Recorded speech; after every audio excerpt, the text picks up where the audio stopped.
dua kekuatan politik ini seperti berantem. Tetapi diam-diam mereka ini bersatu. Yang nanti muaranya kepada kemenangan mereka berdua dan menjadikan Anies Baswedan kalah.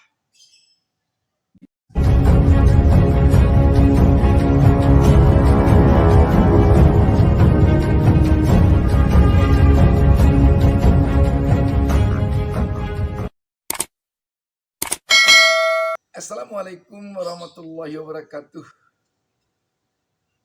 Senang sekali kita dapat berjumpa kembali pada kesempatan ini. Saya Busta Minarda tak lupa mendoakan kepada Allah Subhanahu wa taala, Tuhan Yang Maha Esa, semoga negara dan bangsa kita ini mendapatkan pemimpin yang benar-benar memiliki hati yang tulus dan ikhlas kepada rakyatnya dari hasil Pesta Demokrasi 2024 mendatang. Sahabat BN, saya dikejutkan oleh satu kiriman video melalui WhatsApp dari seorang teman ke handphone saya. Di sana pada intinya dia mengatakan bahwa kita harus berhati-hati dengan konflik atau tampilan pertentangan yang terjadi antara dua kekuatan politik sekarang ini. Kekuatan politik Jokowi dengan kekuatan politik Megawati. Dia mengatakan bisa saja ini sebuah skenario yang menampilkan ke permukaan dua kekuatan politik ini seperti berantem. Tetapi diam-diam mereka ini bersatu. Yang nanti muaranya kepada kemenangan mereka berdua dan menjadikan Anies Baswedan tersingkir, kalah di dalam Pilpres. Saya antara percaya dengan tidak dengan pendapatnya ini. Sebab melihat apa yang terjadi saat ini, terutama kalau kita perhatikan dari pernyataan-pernyataan yang dikemukakan oleh sejumlah kader PDIP, sebut saja Masinton Pasaribu, Deddy Sitorus, Adian Napitupulu, dan lain-lain, sulit kita mempercayai apa yang disampaikan teman ini. Sebab Adian Napitupulu misalnya sampai-sampai mengemukakan bahwa tidak sereknya Joko Widodo dengan PDIP antara lain karena PDIP atau Ibu Megawati tidak menyetujui presiden 3 periode. Inilah yang membuat renggang antara Joko Widodo dengan PDIP atau Megawati. Tidak itu saja. Adian kita dengar malah menyampaikan kekesalan dari PDIP. Karena PDIP telah begitu banyak memberikan fasilitas kepada Jokowi dan keluarganya. Tetapi tiba-tiba sekarang ini Jokowi dan keluarganya meninggalkan PDIP. Istilahnya bagi PDIP, meninggalkan PDIP. Bukan pindah ke lain hati. Adian mengatakan Jokowi meminta rekomendasi jadi wali kota Solo diberi, rekomendasi menjadi gubernur DKI diberi, rekomendasi menjadi presiden periode pertama diberi, rekomendasi menjadi presiden periode kedua diberi, anaknya minta rekomendasi untuk menjadi wali kota Solo diberi, mantunya minta rekomendasi untuk menjadi wali kota Medan diberi. Tetapi balasannya dari Jokowi sekarang ini, di saat-saat genting sekarang ini, Jokowi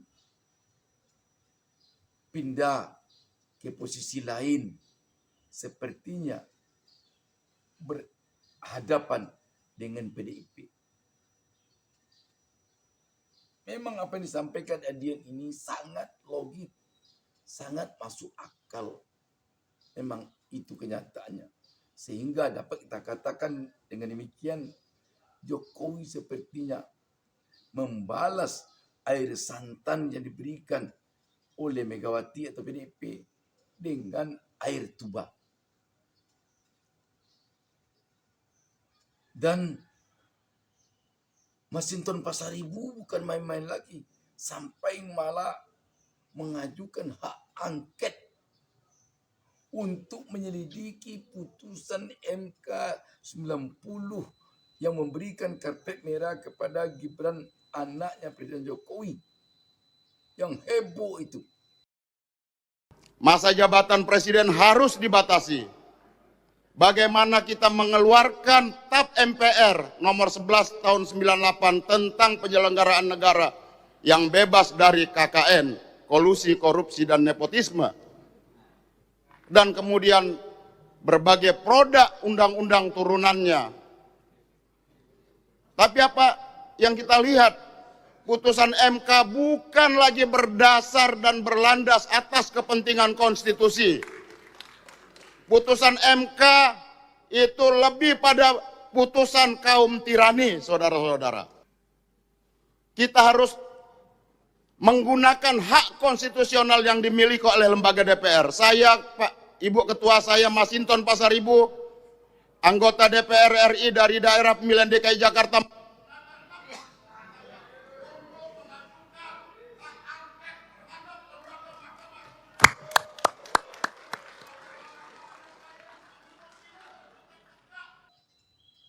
Dan banyak lagi pernyataan-pernyataan yang disampaikan oleh Pak Masinton Pasaribu yang menghentak,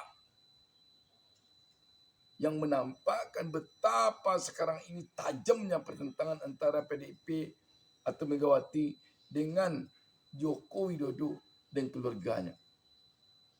Jadi tidak masuk akal rasanya apa yang disampaikan oleh teman ini tadi, bahwa ini hanya skenario untuk mengalahkan Anies Baswedan.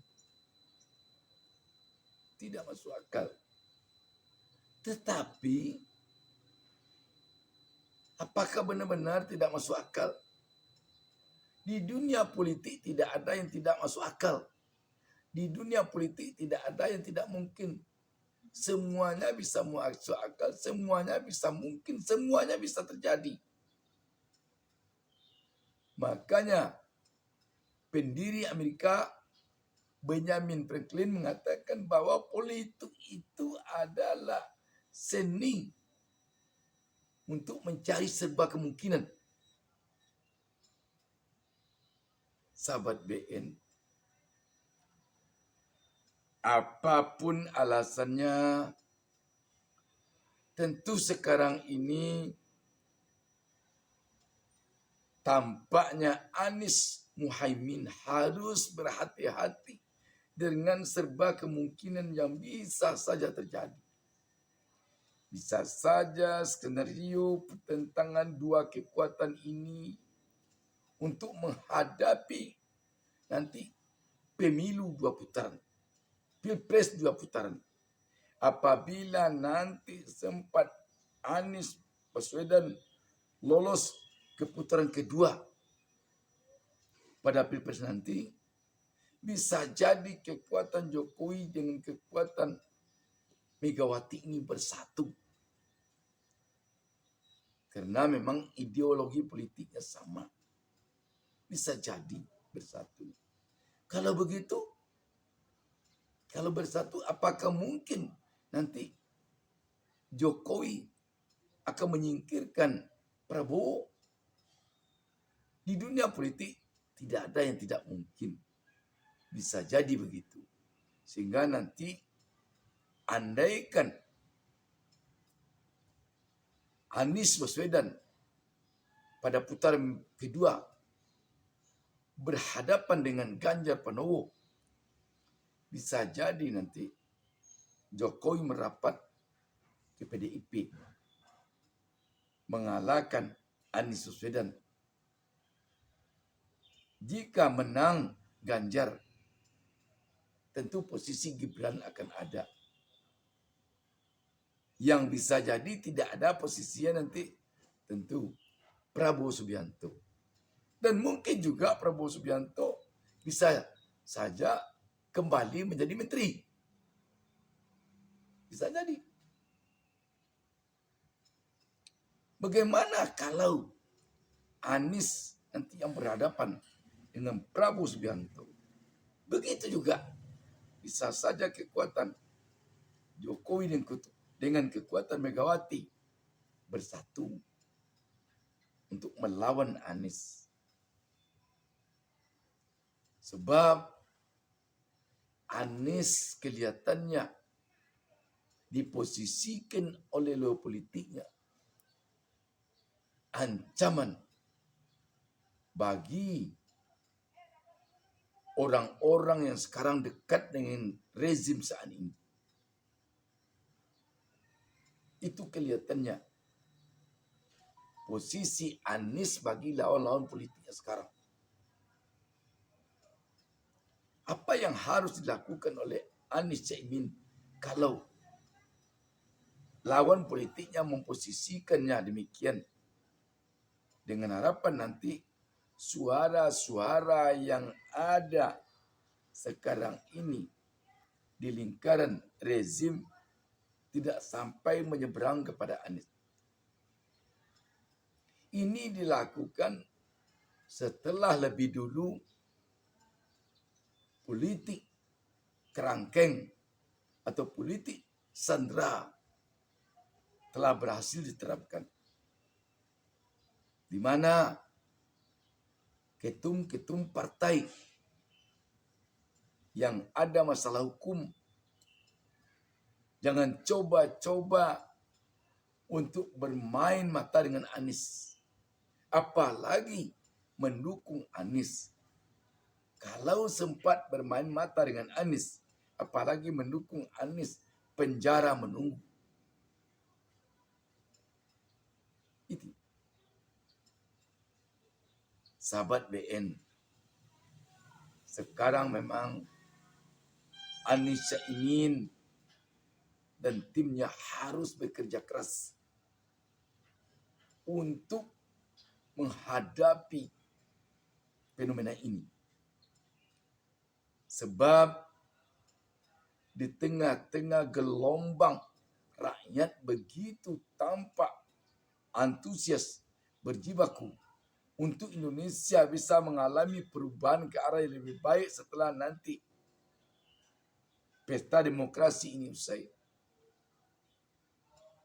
Memang tidak mungkin kalau tidak dengan kekuatan yang besar lawan-lawan politik Anies Caimin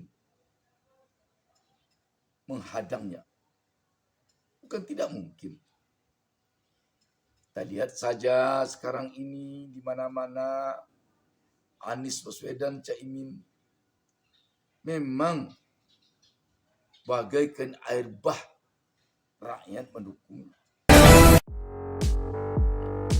Anies Baswedan dan Muhaimin Iskandar atau Caimin mengikuti acara Jalan Sehat di Sidoarjo, Jawa Timur, Minggu 15 Oktober 2023. Caimin mengklaim acara itu diikuti oleh jutaan warga. Ketum PKB itu menyebut acara ini sebagai peserta terbanyak yang ia dan Anies hadiri sejauh ini. Terlihat antusias warga yang hadir tampak menyambut pasangan Anies Muhaimin. Warga terus-menerus berdesak-desakan untuk foto serta meminta bersalaman tangan dengan Anies dan Caimin.